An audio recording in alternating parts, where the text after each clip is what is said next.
Hey guys, tonight we're diving into something that feels less like a story and more like a wound carved into the earth itself.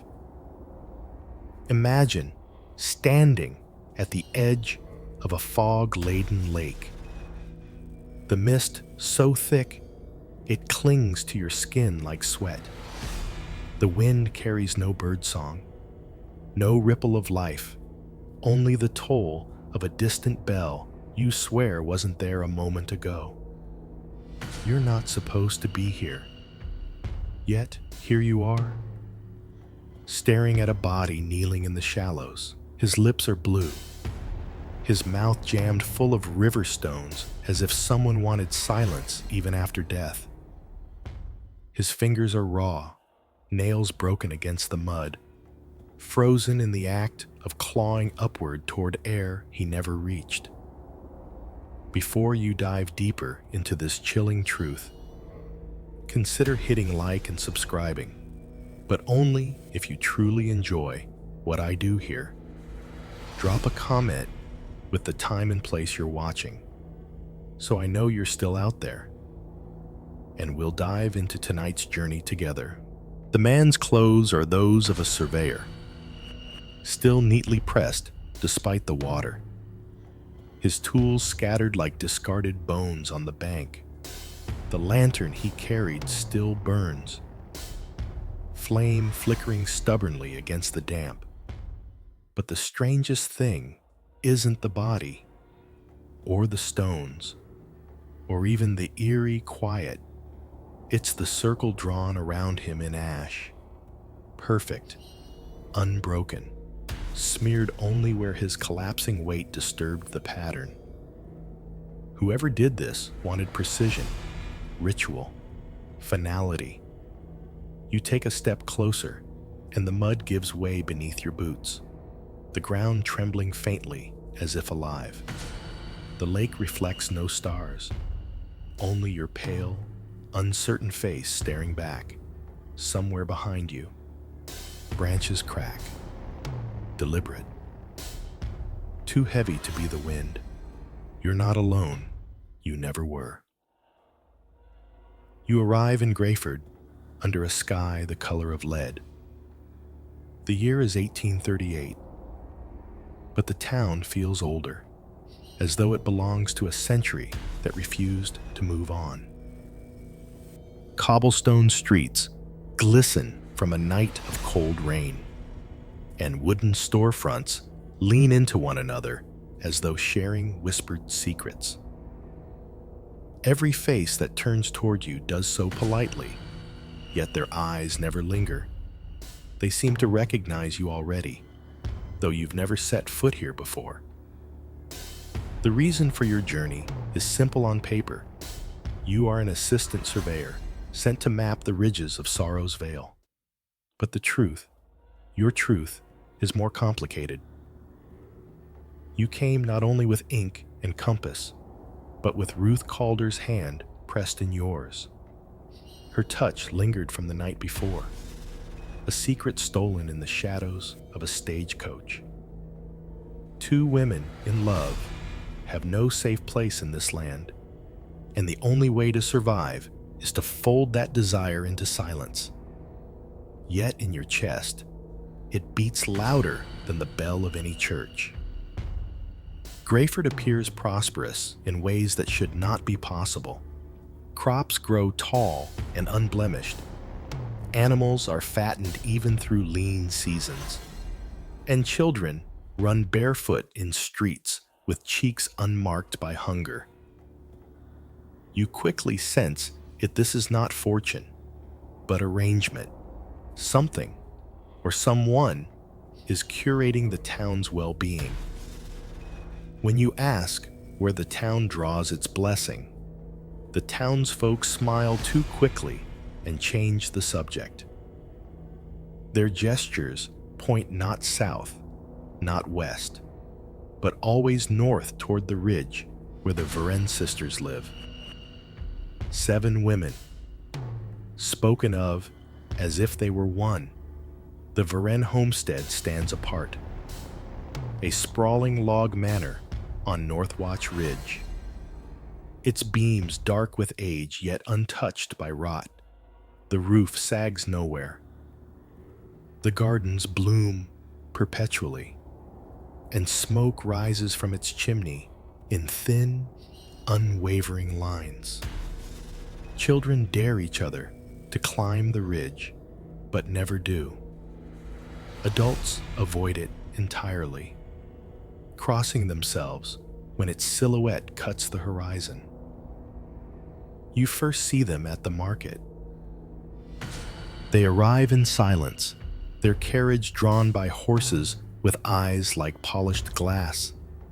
The sisters step down one by one, moving as though they were echoes of a single body. Their ages are impossible to name. Some look 20, some 30, but the blacksmith mutters that they stood the same when his grandfather was a boy. Their hair spans every shade: gold, raven, copper, silver.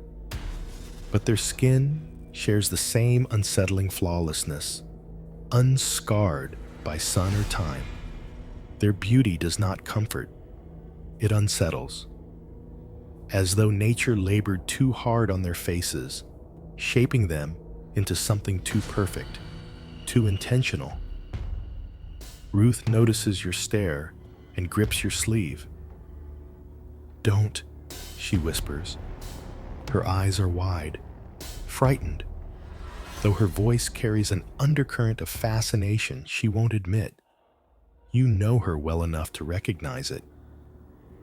She sees them not just as danger, but as possibility, as women who carve their own place in a world that punishes difference. You love her for that curiosity, even as it sharpens your dread. When you purchase supplies, a set of surveying stakes, a length of rope the shopkeeper warns you without words. He wraps your items in brown paper, hands them over, and then leans close. His whisper smells of tobacco and fear. Northwatch is no place for outsiders. The ground there isn't yours to measure. He straightens before you can answer, smiling too brightly, calling for the next customer. The conversation is over. That evening, you and Ruth rent a cabin on the edge of town. The walls creak as though they breathe, and the oil lamp sputters each time the wind claws at the shutters. Ruth unpacks in silence, her movements taut with unease. When at last she speaks, her words fall softly, as if the walls themselves are listening. "They were watching us," she says. "Not just you, not just me, us. You want to deny it, but you felt it too. The weight of 7 gazes pressing against your bones like cold water." Their eyes lingered too long, not in lust, not in curiosity, but in ownership, as though they had seen you before, long ago, and were waiting for your return. Sleep evades you. In dreams, you wander the ridge, stumbling through forests that pulse with unnatural color. You find Ruth there, her hand reaching for yours, only to vanish when you grasp it. You wake with her name on your lips, her body curled warm beside you, yet the air of the cabin feels wrong, heavy, pregnant with silence. By dawn, you make your decision. Whatever power governs this town, it centers on the Varen sisters. You will climb Northwatch Ridge, with or without Ruth's blessing. You will measure the land, but more importantly, you will measure the truth. Ruth, however, insists on following. She will not be left behind. Not in a place where every eye regards her with suspicion. Her loyalty fills you with fierce love, but also with fear. You can endure risk to your own life.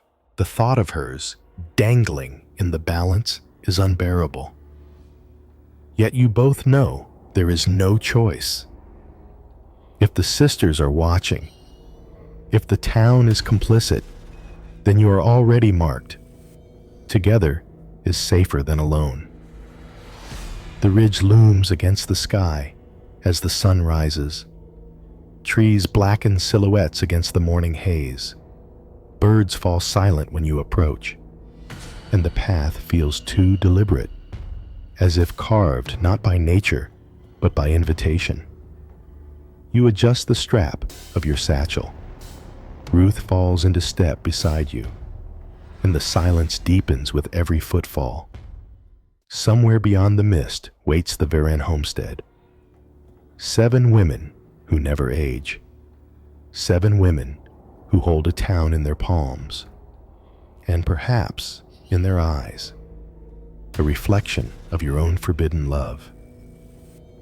You don't know yet whether that makes them your enemy or your mirror, but you intend to find out. The morning you set foot on Northwatch Ridge, the air shifts.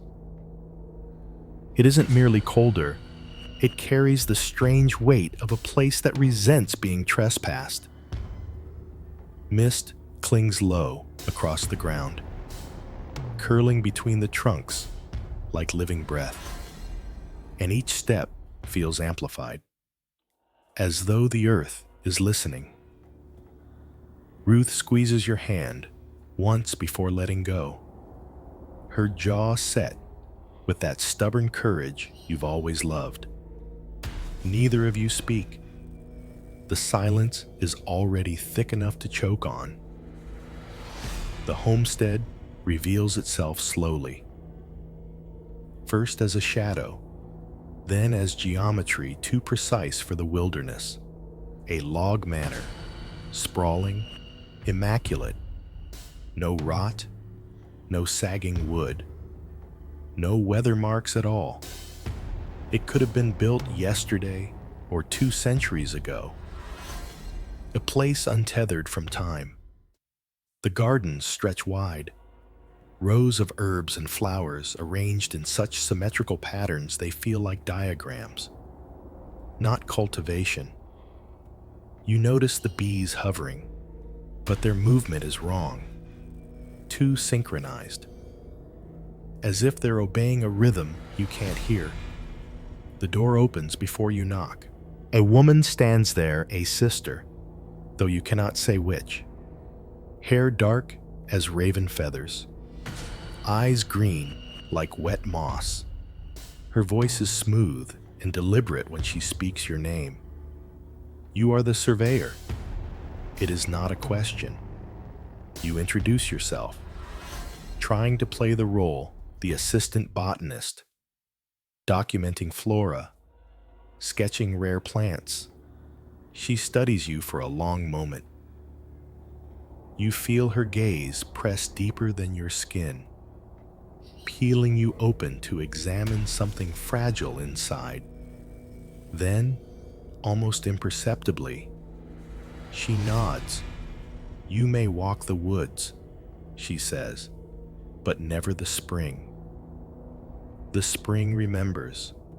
That warning lodges in you like a thorn, but curiosity pushes you forward. You and Ruth step onto the property, into gardens that hum faintly with unseen power. The air tastes metallic, like lightning before a storm. Ruth whispers that the flowers here are wrong. Their colors just slightly off. Shades that don't exist outside of dreams. For days, you return under the pretense of study. You sketch leaves, veined in fractal patterns, blossoms that close when you stare too long, moss that glows faintly even in daylight, but always. Your eyes drift toward the forbidden grove, where a faint mist rises in columns. That is where the truth waits. You know it. The first crime unfolds there. It begins with sound a groan, low and human, echoing from the grove. You and Ruth exchange a look, fear, yes, but also a reckless pull. Together, you step off the sanctioned path, branches snagging at your sleeves like claws. The ground softens. The air sweetens with a perfume that is half nectar, half decay. And then you see it.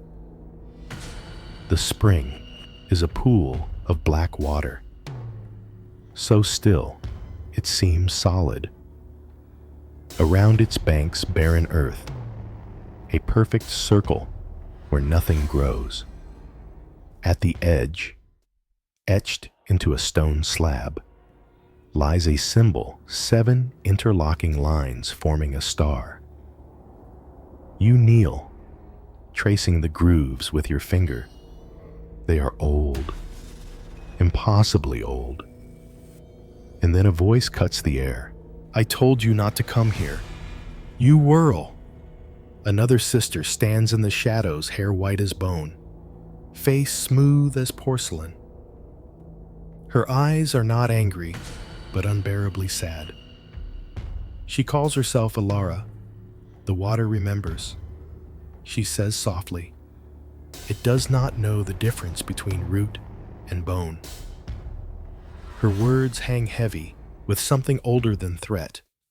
But before you can retreat, the groan comes again, louder, and Ruth points with a trembling hand. A figure is half submerged in the black pool, thrashing weakly. His arms claw at the barren soil, nails snapping against stone. His mouth opens in a silent scream, water spilling out in thick black ropes. It is the surveyor, the man whose body you saw at the lake. Alive here, dying again. You lunge forward on instinct, but Alara's grip is iron on your arm. If you touch him, the water will claim you too. You freeze, torn between compassion and survival. His eyes meet yours for a fraction of a second, wide with horror, begging, before the water drags him under. The pool ripples once, then stills. Ruth sobs quietly beside you. Her hand finds yours, fingers slick with cold sweat. You both back away, and Alara does not stop you. She only watches, her sadness deeper than grief, heavier than anger. By the time you reach the cabin that night, the image is burned into your skull, the surveyor's mouth spilling black water, the circle of dead earth, the sisters' voices like woven threads in your mind. Ruth cannot sleep, she paces, whispering that the man wasn't dying once, but endlessly, a loop devouring itself. Days later, the body is found at the edge of Grayford's River, stones jammed in his mouth. The townsfolk gather, their faces blank with practiced denial. No one speaks of the sisters, or the spring, or how the corpse could have shifted from one impossible place to another.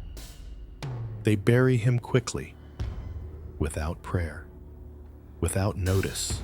You realize then that the town is not ignorant. It is complicit. Ruth clings to you afterward, her breath hot against your neck. They're not just women, she murmurs. They're jailers. And we just walked into their prison. Her words haunt you more than the body.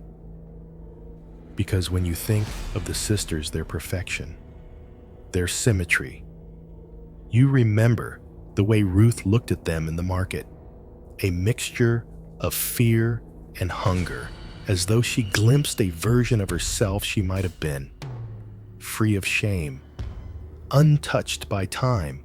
You wonder what would happen if that hunger grew, if she were tempted, if you would lose her, not to death, but to the promise of immortality. That night, you light the lantern and open your journal. The ink shakes under your hand as you write. It isn't piety that keeps their secret. It's terror. The town does not protect the sisters. The town contains them. And then you pause, the lantern flickering. For the first time, you wonder if the real prison isn't the manor or the spring, but the valley itself. And you, with Ruth by your side, have just locked the door behind you. The next body appears when the moon fattens, swollen and pale, hanging low over Grayford like a watchful eye. You hear the news at dawn. A shepherd found his flock scattered and his brother face down in the pasture. His chest had been opened with unnatural precision, ribs cracked apart like a butcher splitting kindling. But it is not the gore that makes your stomach knot. It is the way his organs were arranged on the grass, each piece carefully aligned in a spiral pattern, as though following a geometry only the sisters could read.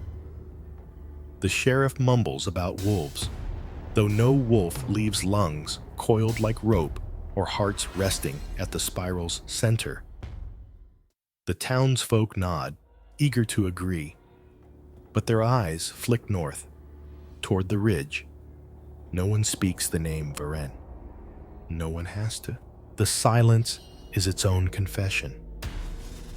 Ruth clutches your hand as you walk back from the burial. Her voice shakes when she whispers, "This isn't random. It's timed." You realize she's right. The shepherd died under a waxing moon, the surveyor under a waning one. Patterns are emerging cycles etched into flesh, rhythms older than the town itself. You begin to study the deaths. The surveyor's body had been marked by stones in his mouth, a symbol of silence. The shepherd's organs, arranged in spirals, point to ritual. Each death is not murder in the ordinary sense, but sacrifice, a continuation of something ancient.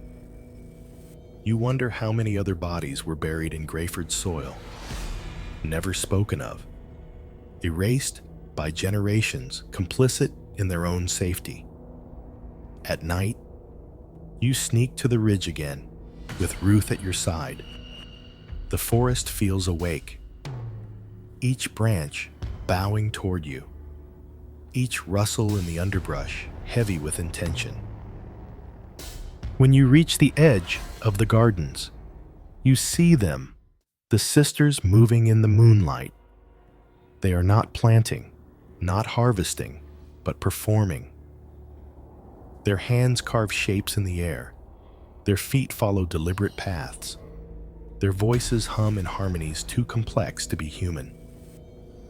You watch, spellbound, as their movements weave a pattern invisible, yet undeniable, as though they are stitching the night itself into submission. Ruth grips your arm hard.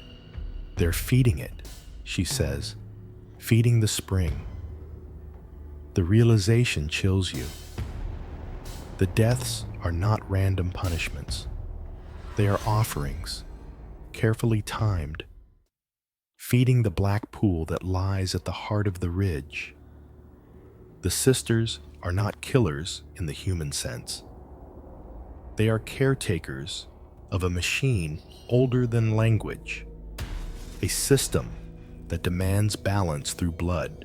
You retreat before they sense you, but the image burns in your mind, 7 women dancing beneath the moon. their shadows moving independently of their bodies, as if tethered to something vast beneath the ground. The next morning, Grayford bustles with nervous energy. A farmer leaves a basket of apples at the stump outside town. A midwife places a carved wooden bird at the same spot. You realize this is not tribute for trade. It is appeasement. Each offering buys safety, delaying the spiral's claim. Later that week, another death follows. A young boy disappears while fetching water from the creek.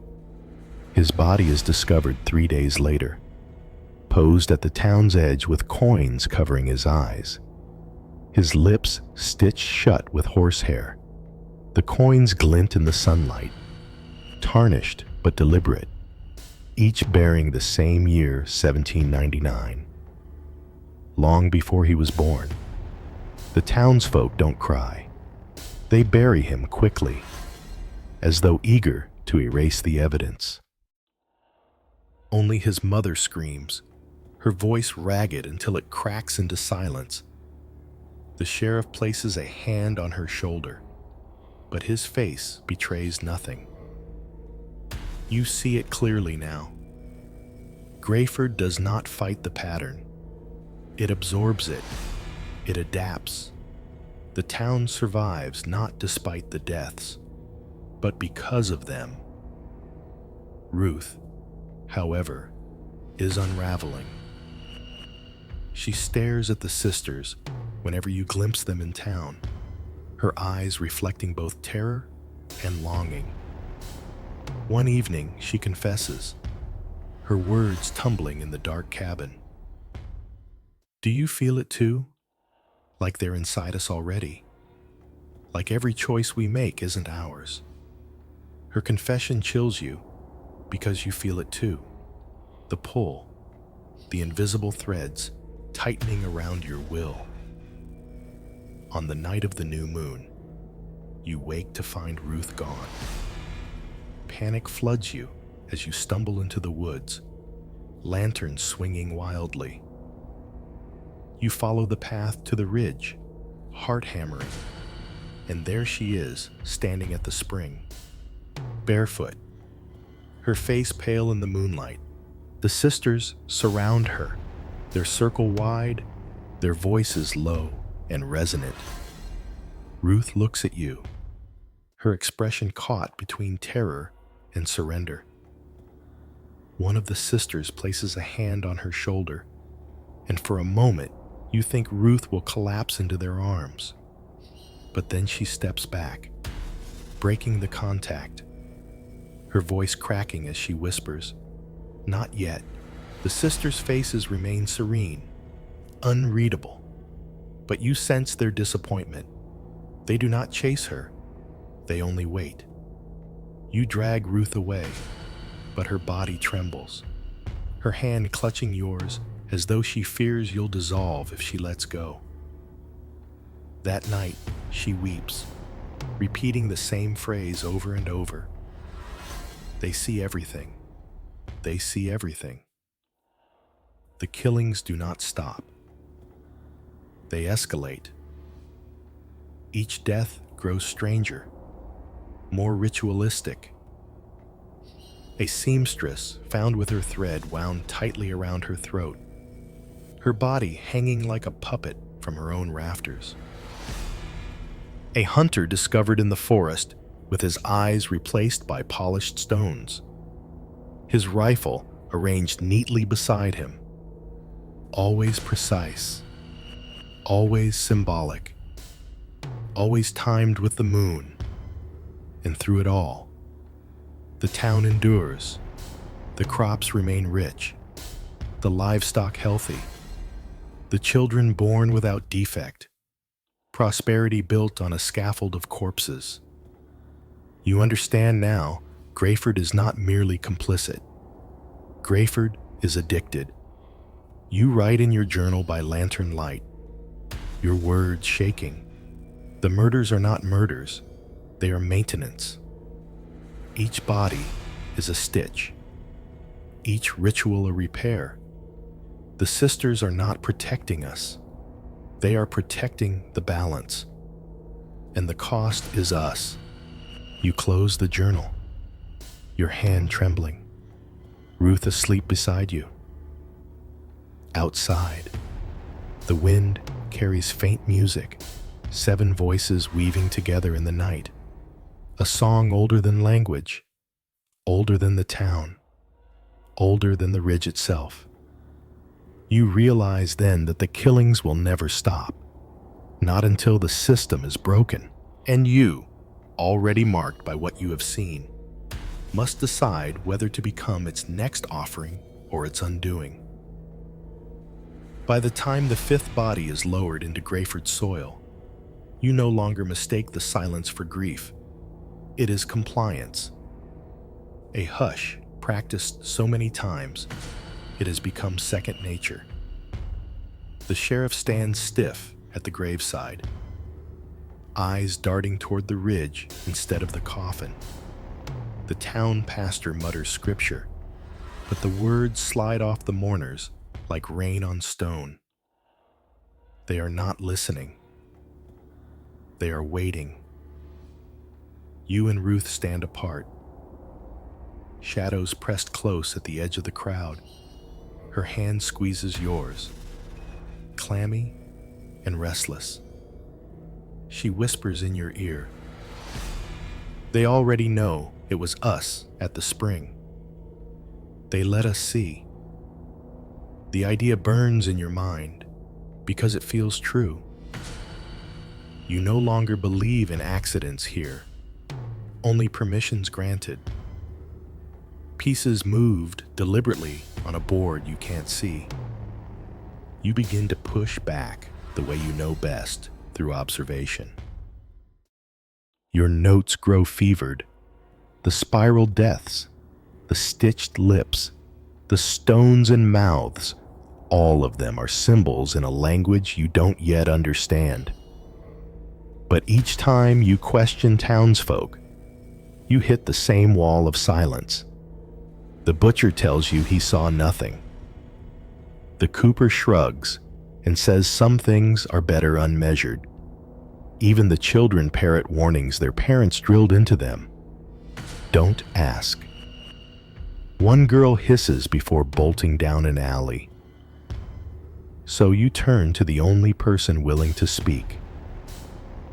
Agnes Byrne, the midwife, old, bent.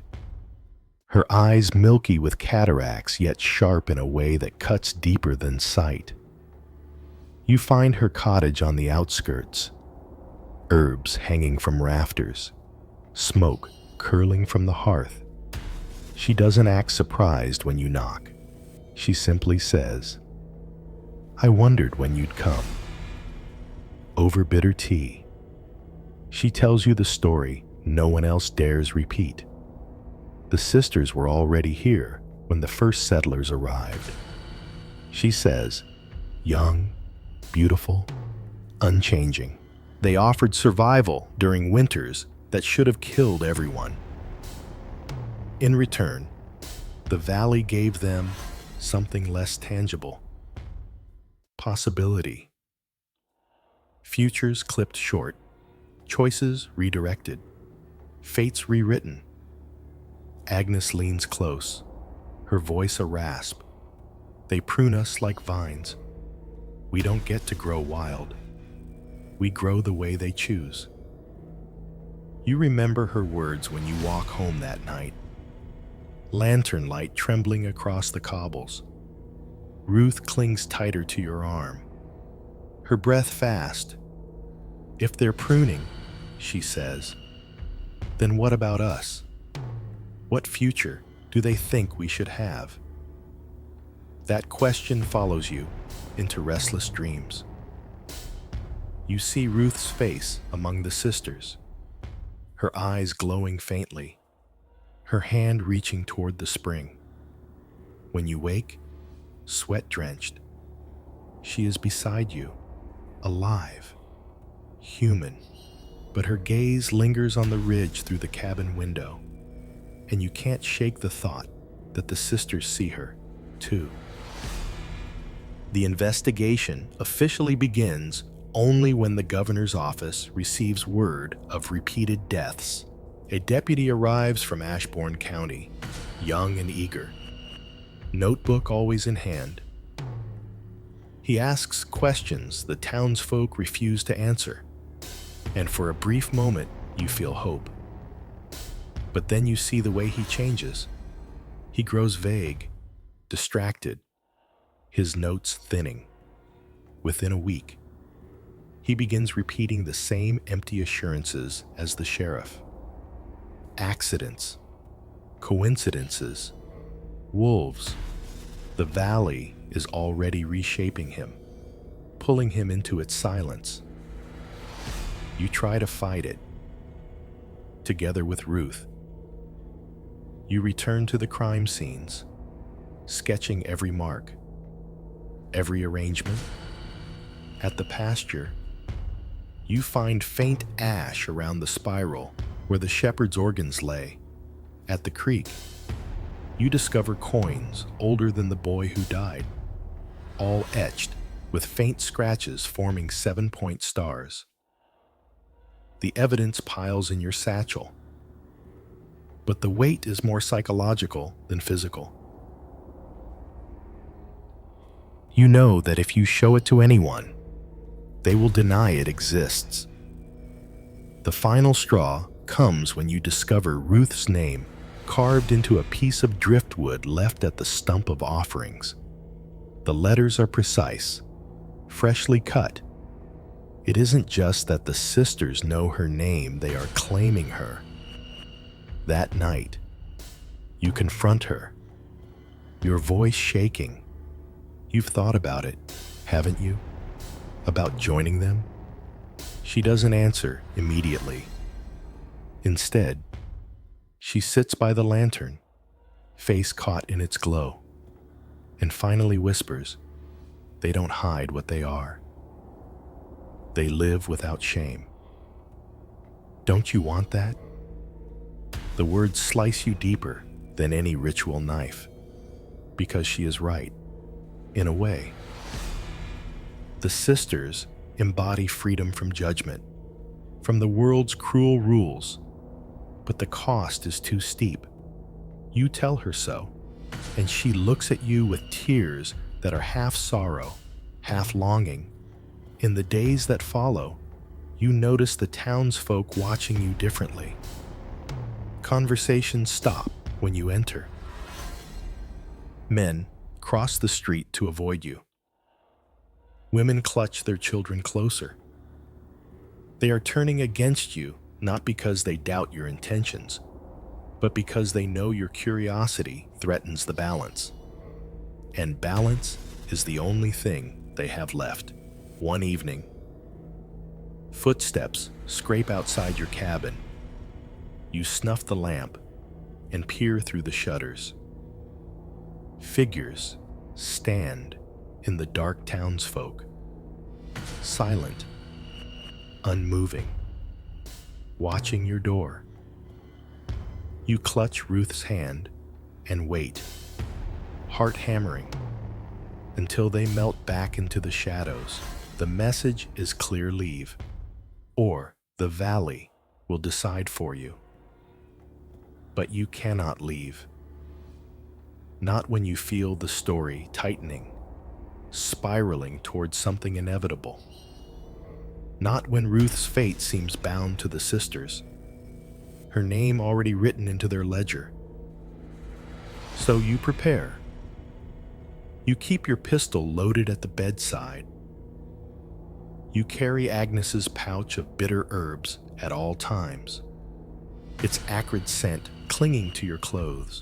You pore over your notes until your eyes burn, searching for a key hidden in the symbols, a crack in the sisters' flawless design. And through it all, you hear them. At night, their song drifts across the ridge, low and resonant, vibrating in your bones. 7 voices weaving patterns older than language, a hymn to the machine beneath the earth. Ruth listens too, though she pretends not to. You catch her humming fragments under her breath, the melodies slipping past her lips unbidden. When you ask her about it, she startles, denies, then falls silent. You don't press further. The truth is already clear. The investigation, if it can be called that, has failed. The law has no place here, no power. The evidence rots in your satchel, unseen, unacknowledged. The valley has made sure of that. Only you and Ruth stand between silence and revelation. Only you still care to ask the forbidden question, why? But the question comes with a cost. And as the next moon rises, heavy and expectant, you feel the answer drawing closer, as if the ridge itself is whispering, "Come, see, understand." The night you finally learn the truth begins like any other. The air heavy with mist, the ridge humming faintly in the dark. You and Ruth climb the path with nothing but a lantern and Agnes's pouch of bitter herbs, its smoke curling sharp against your throat. Every step feels like trespass, yet every root and stone seems to guide you forward. You are no longer just an intruder. You are expected. The homestead looms ahead, its windows glowing with a light that doesn't flicker like fire. It pulses, steady and rhythmic, like a heartbeat. You and Ruth press your backs to the wall, listening. Inside, voices rise in a layered chant, 7 tones folding into one, weaving something too precise to be called music. Ruth's hand finds yours, trembling, and you realize it isn't fear alone. It's recognition. You push through the door. The sisters do not flinch. They stand in a circle around a chamber you've never seen before, a place hidden deep in the house, walled in logs darkened by centuries of smoke. At the center is a loom, vast and unnatural, its frame carved with the same 7-point star etched at the spring.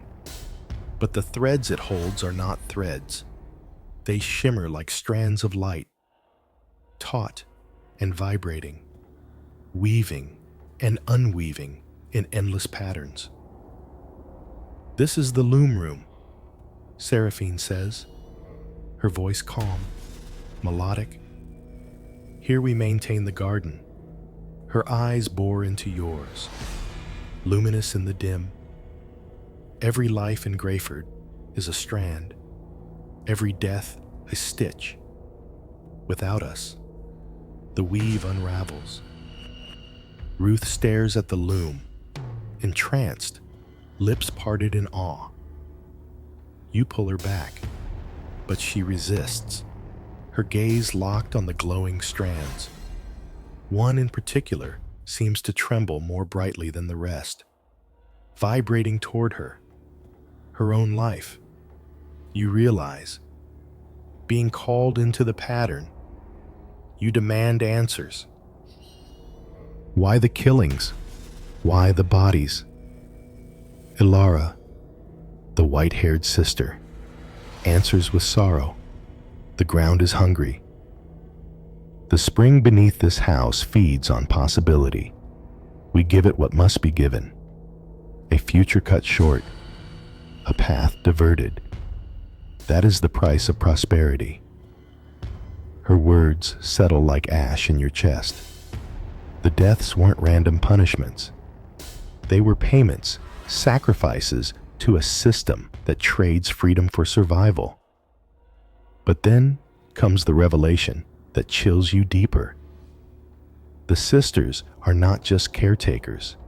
They are conduits. They are bound to the loom. Aging stolen from them. Choice stripped away. We do not live. Ilara says softly. We endure.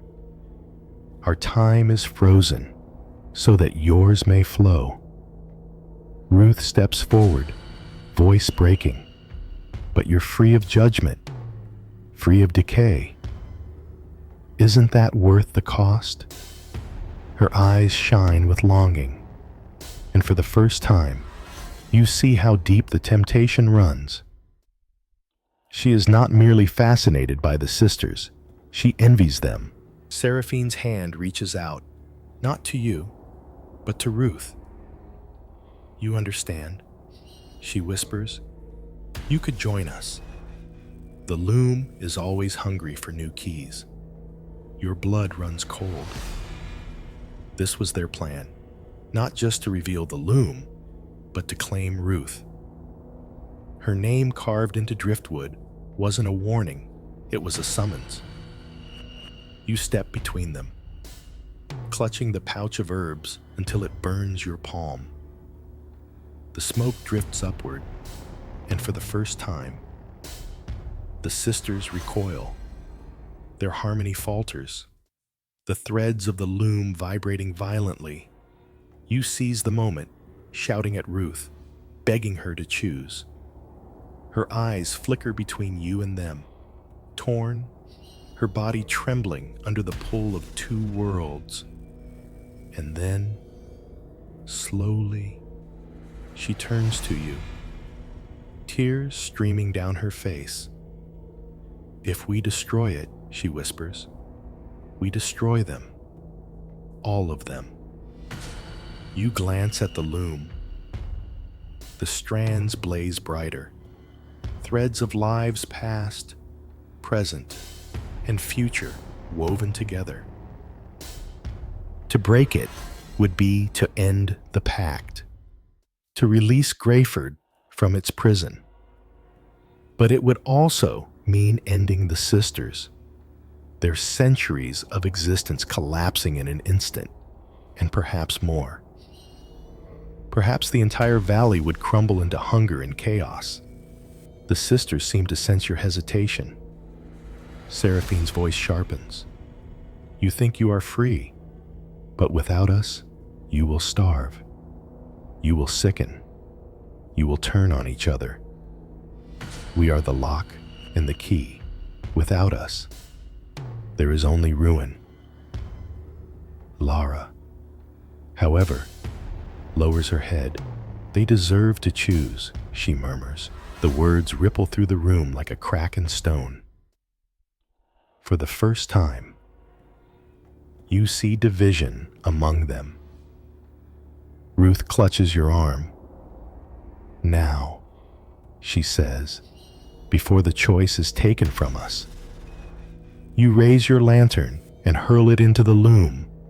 Flame erupts, devouring the glowing strands. The sisters scream, voices splintering into discord.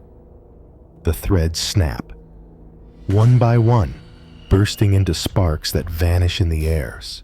The ground beneath you shudders, the walls groan, and the air tastes of iron and smoke. Seraphine's beauty collapses first, her skin withering, her hair bleaching to dust. The others follow, aging centuries and seconds, bodies folding in on themselves until nothing remains but rags and bone dust. Only Ilara lingers, her body trembling, her face weathering into an old woman's. She kneels before you, her eyes clear and unburdened. You have broken the cage, she whispers. Thank you. And then she exhales one final breath, a sigh of release. Before slumping still, the loom collapses in a shower of sparks. The song ends. The silence is crushing. Ruth grips your hand as the house trembles around you, its perfection unraveling. logs groaning as though centuries of withheld decay rush back at once. You drag her into the night as the homestead crumbles behind you. On the ridge, the mist is gone. The night sky is raw, alive, full of stars you hadn't seen in months. And beneath it all, the valley exhales, but your relief is fleeting. In the distance, Grayford's bell tolls wildly, panic spreading as crops wither, animals weaken, and sickness seeps back into the air. The town's dream has shattered. Freedom has returned, but with it, chaos. You stare at Ruth, her face pale, her eyes full of questions you cannot answer. What you destroyed was not just a prison. It was also a shield. And now, every consequence comes rushing back. The valley does not collapse in a single night. But in the weeks that follow, you watch Grayford unravel like fabric cut from its threads. Crops wither in the fields, blight crawling like a plague across stalks that once stood impossibly tall. A fever sweeps through the children, the kind of sickness their parents had forgotten was even possible. Livestock die without warning, their carcasses left to rot in pastures too barren to sustain new life. The townsfolk no longer look at you with suspicion. They look at you with hatred. To them, you are the outsider who broke the bargain, who ripped away the veil of safety. Their prosperity was a cage. Yes, but it was a comfortable one. Now, they are forced to face hunger, loss, and grief raw and untempered. Ruth clings to you still, but you sense the fracture growing between you. She cannot stop remembering the shimmer of the loom, the promise of immortality whispered into her bones. Sometimes you catch her staring north toward the ridge, lips moving as if she still hears the sister's song. You fear that part of her will always belong to them, that even in death, their pull has not loosened. You bury your journal in the soil near the ruins of the homestead, pages damp and ink bleeding, hoping someday someone will unearth the truth. You cannot carry it with you. Knowledge here is poison, and you have already swallowed too much. On the final night before you leave Grayford, you walk alone to the site of the spring. What was once a black pool is now a pit of cracked stone, lifeless and dry. Yet when you kneel close, pressing your hand to the earth, you feel it a faint hum, like the heartbeat of something wounded but not dead. It is sleeping, waiting.